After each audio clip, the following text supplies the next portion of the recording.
Hi, beautiful world. It's Christine Swallow. I'm glad that you're here with me again today. I want to tell you that you are special to God. I hope that you know that. I want you to know that He sees you and He hears you, and He is very, very close to you right now. He sticks closer than a brother. And the Bible tells us that He is a very present help in time of need.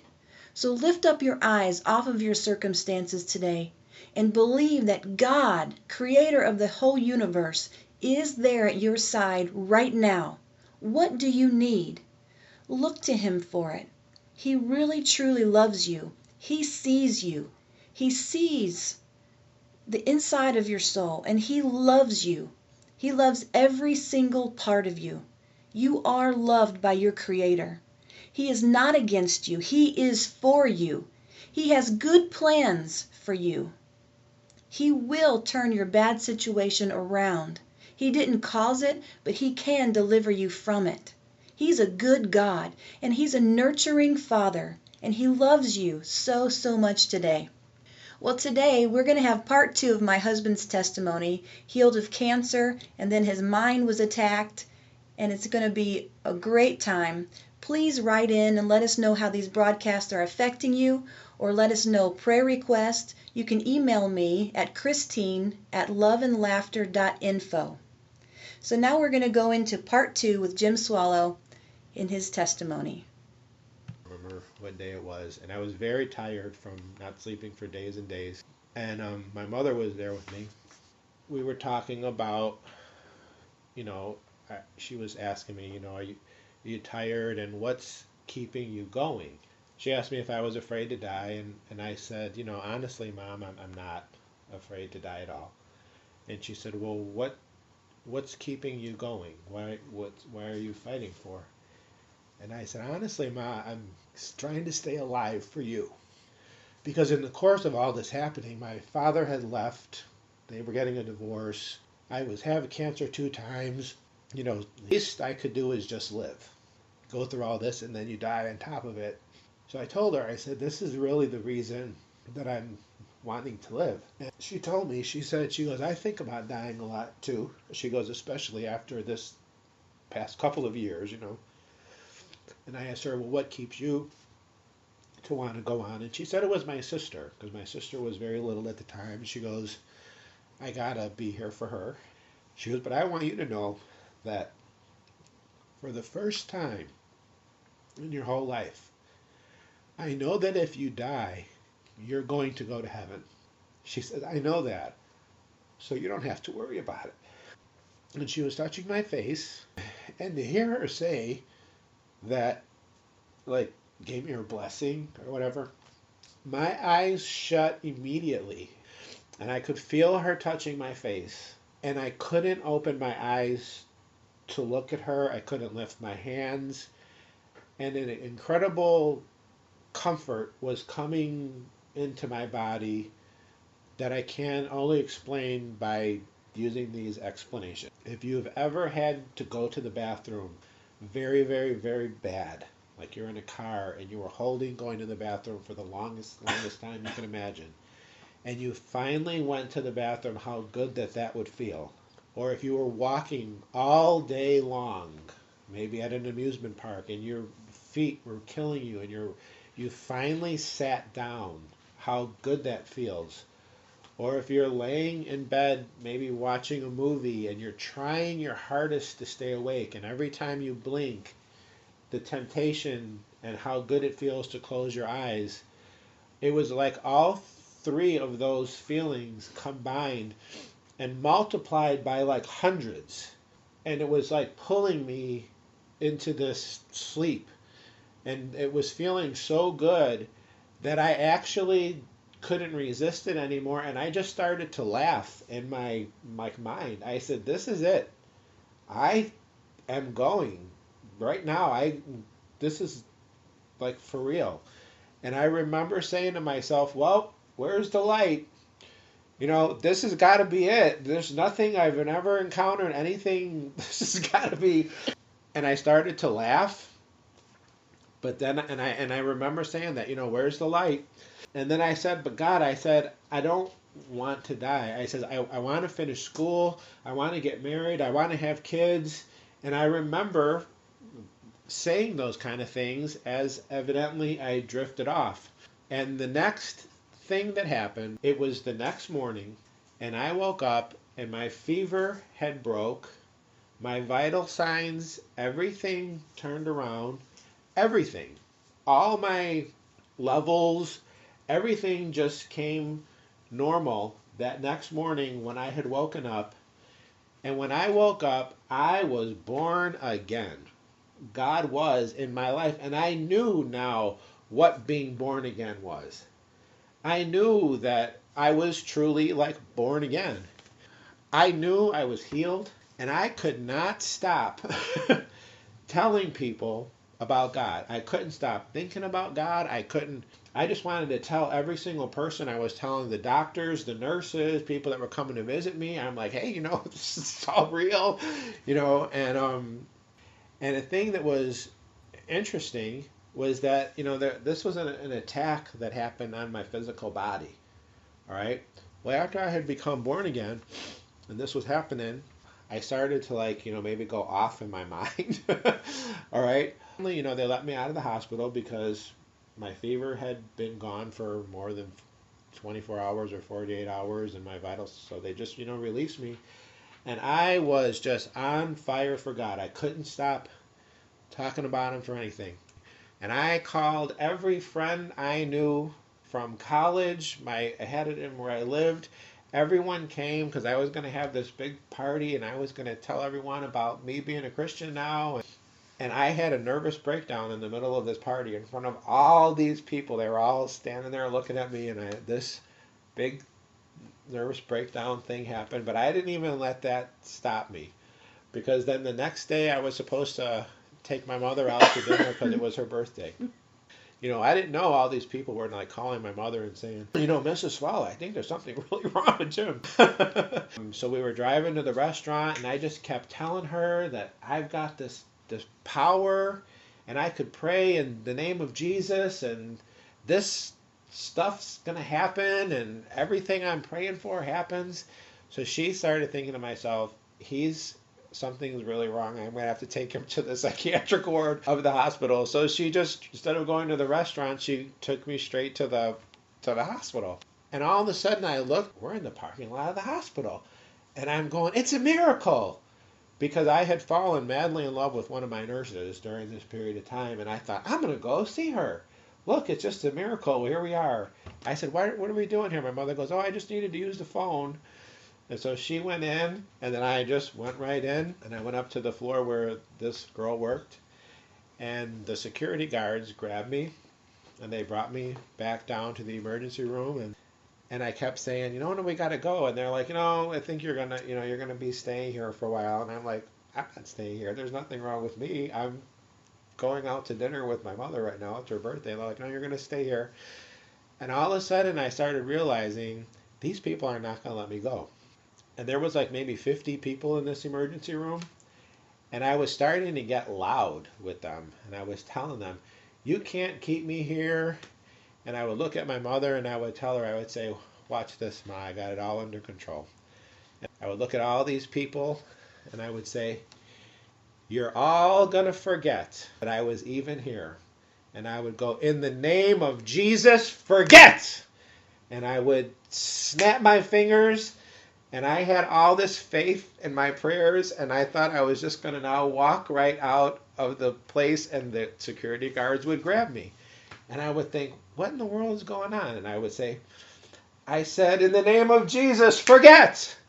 And it was all of a sudden now it seemed like my powers had all left me at this moment.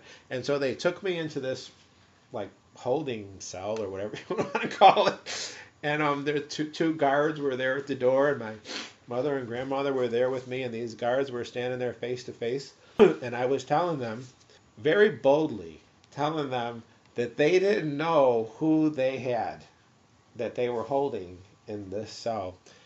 Because by this time now I had become completely convinced that I was Jesus Christ himself. I said, you don't know who you have here, and you don't know who my Father is, And I kept telling them, you're going to forget. You don't see me anymore. And I was going to walk out. So finally, these security guards, they just bust out laughing. My mother busts out laughing. And I'm sitting there thinking, what in the world is going on? And then this doctor had come in. They were telling me that I needed to calm down.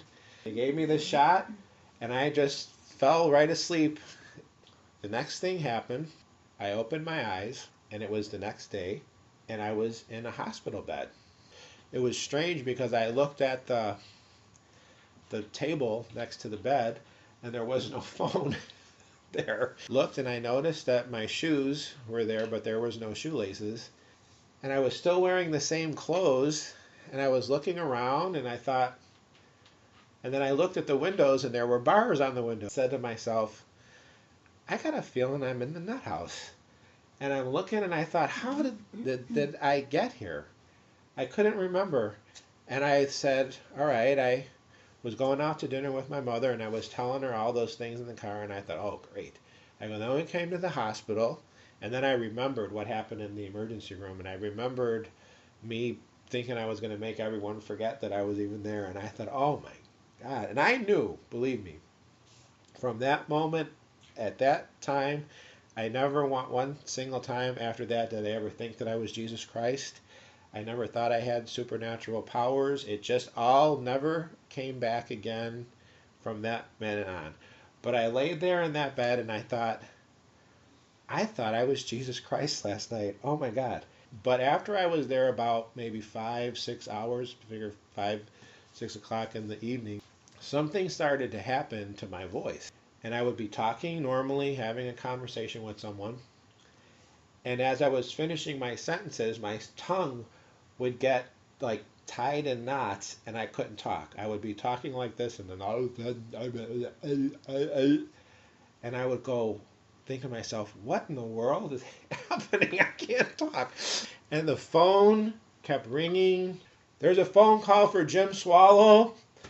And I would go down and it was my friends from college calling, my cousin Donna was calling, my mom, everyone was calling me in the hospital because everyone must have been the talk of the town that Jim is in the nut house. So I would go to the phone and I would say, hello, and they would say, Jim, oh my God, are you okay? I would say, yeah, I'm fine, blah, blah, blah, this, and and I would know people were on the other end of the phone, and I would be thinking, I can't talk, and I would be going, and they would be going, are you okay? Is everything okay? And I'll be going, So I would just hang up. And then the phone would ring again, and it would be them, and I would go, oh, hey, yeah, everything's fine. And I was going, oh, my God, and I was just said, I can't believe that this is happening to me. I had a lot of friends. I was invited places, and here, I don't know, I'm thinking I'm Jesus Christ. I'm in a nut house. I can't talk. And so I just would hang up. The next day, I couldn't even start off a sentence. The first words out of my mouth were just, And I just kept thinking, I can't believe I can't talk. I'm like, I could think perfectly fine.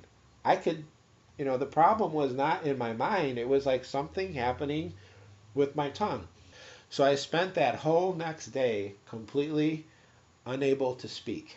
When Tuesday came, I know my mother and my Aunt Angela, they came to visit me in the hospital, and I could not say one word. My eyeballs were rolling up into my head. My hands were bending like back like this, and I was just all contorted and going like this, and my hands, my eyes, and it dawned on me, and please understand, in my mind, I was completely fine. And I would think to myself, if I could just scream, if I could just go, I would just be fine. But I couldn't do anything. And the doctors were coming in, and I know I looked like a monkey or something. And they're talking to me like, is everything okay? And it dawned on me that I couldn't communicate with them. I couldn't tell them I was fine. I couldn't pick up a pen and write it. I couldn't blink my eyes. I had like no, and then I started to have this fear that I'm going to be in this place the rest of my life, unable to speak, probably in a corner, all with it completely fine in my mind, thinking, I'm fine. I don't know why I can't talk. I don't know why this is happening, but really, I don't think I'm Jesus Christ. I don't think I have any powers. I'm the same person. I just don't know why this is happening. They said, well, we're going to let you rest and we're going to go and ask everyone to be praying for you. And that's all I could think is, that's the only hope I have. And then I went to sleep that night. And when I woke up the next morning, I was completely and totally as fine as I am right now. I never had anything ever, not even one time for not 1 second, a thought of anything, and it all left just that fast.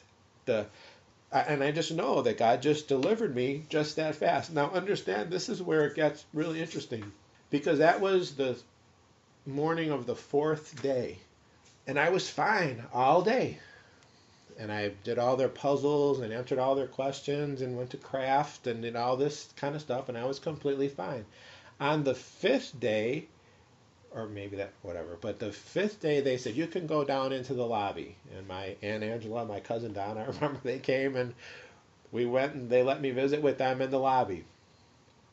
And they asked him, they said, how was he, out there? They said he seemed like he was completely fine.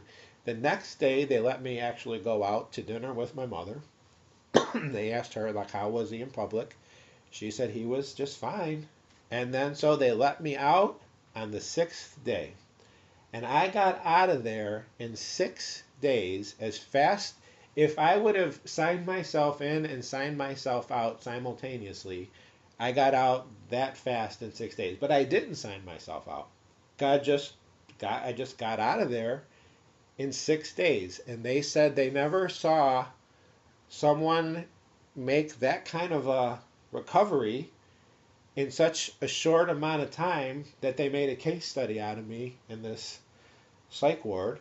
And they had me come back like for interviews, and I was interviewed with maybe like 50 psychologists all asking me questions and stuff like that. And I told them, I said, I can only just tell you that it was a miracle. It's just a miracle. There's no way that I could tell you how I got out of there this fast.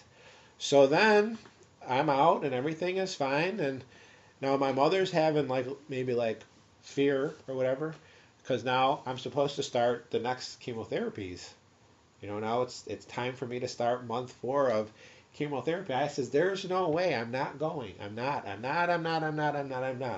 So I just stopped. I never went back for chemotherapy. I never went back to the psychiatrist. I never took any medications. I never did anything. My mother did talk me into going to see this really big specialist. Supposedly he was the #1 oncologist, cancer person, and we paid $120 to talk to him for 2 minutes.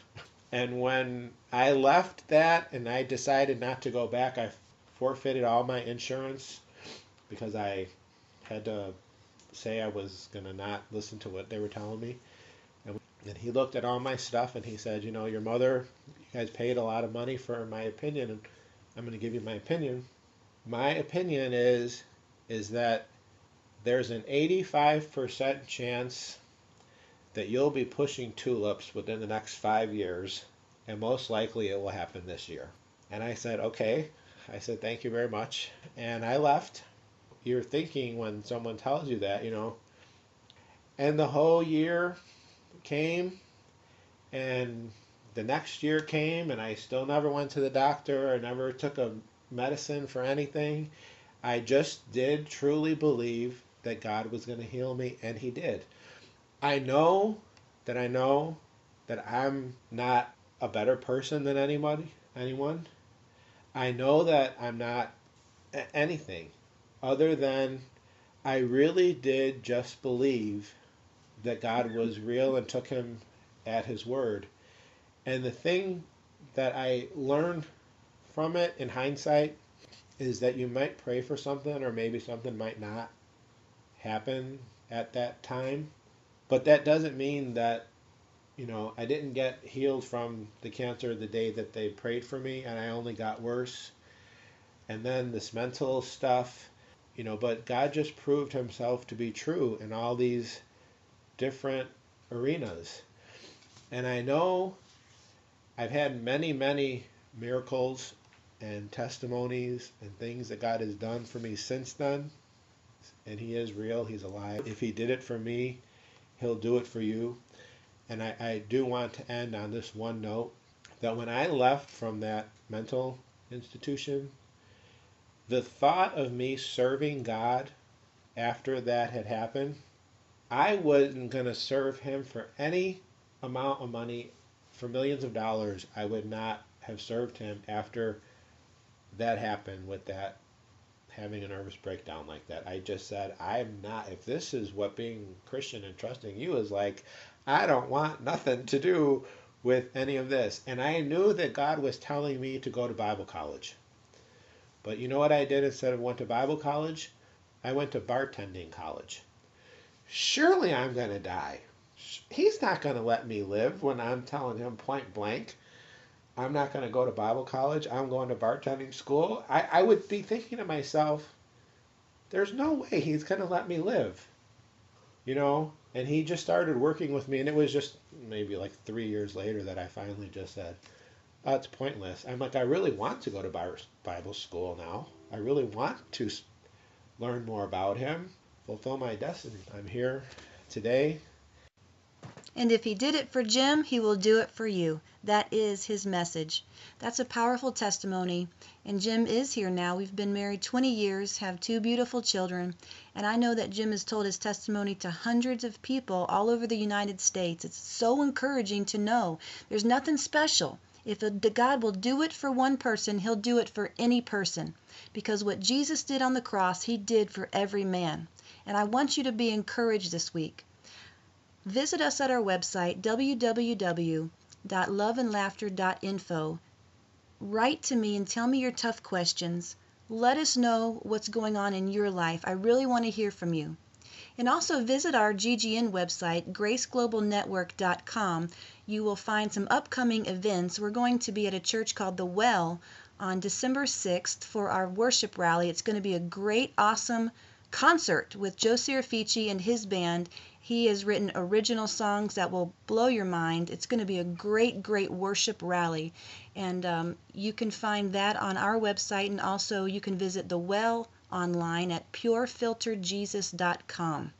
And as we end out today's broadcast, I want to share a song with you from our sons, Clayton and Judah. They have a band, a great band, and this is one of their original songs. Hope that you enjoy it, and I'll be with you again next week.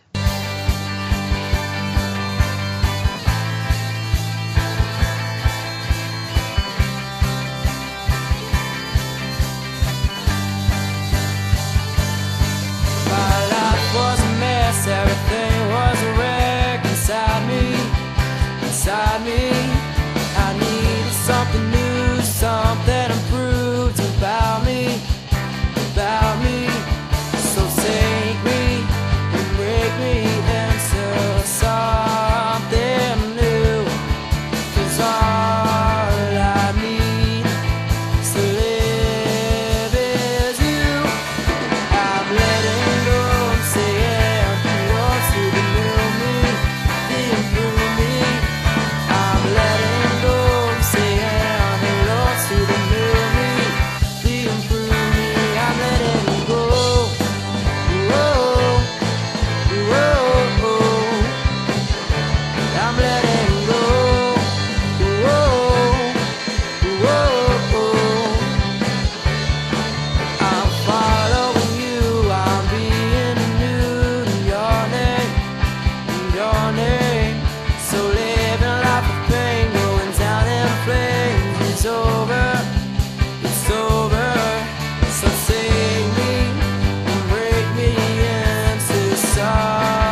the new me, the improved me.